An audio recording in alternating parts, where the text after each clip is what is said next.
Hi friend, welcome back to my channel English Story today. Today I will tell you a ghost story, so let us begin.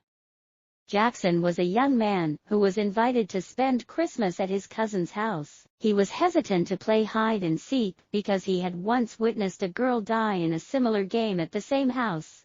Jackson told the other guests about the incident. He had been playing hide and seek at the house 5 years ago, when he heard a girl's voice calling his name in the dark. He followed the voice to a staircase, where he saw the girl standing at the top. She was pale and her eyes were wide with fear. Jackson called out to her, but she didn't respond. He started to climb the stairs towards her, but she suddenly turned and ran down the stairs. Jackson heard her scream as she fell to the bottom of the stairs. He rushed to her side, but she was already dead. Jackson was traumatized by the incident and had never been able to forget it. He was afraid that if he played hide and seek again, he would see the girl's ghost. The other guests were sympathetic to Jackson's story, and they decided to play a different game instead. The next day, Jackson was walking through the house when he heard a girl's voice calling his name. He froze, his heart pounding in his chest. He looked around, but he couldn't see anyone. The voice called his name again, and this time Jackson knew it was the girl from the incident 5 years ago.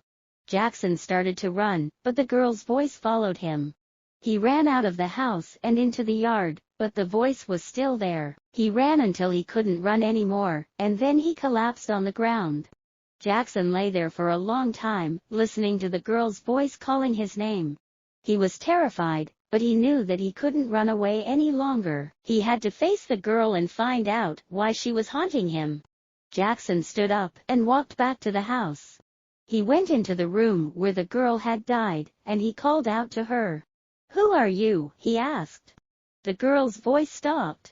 There was silence for a moment, and then the girl spoke. "My name is Emily," she said. "I was playing hide and seek when I fell down the stairs and died. I'm here because I want you to help me find my way to the other side."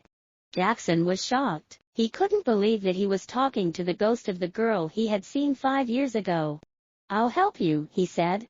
Jackson and Emily spent the next few days talking to each other.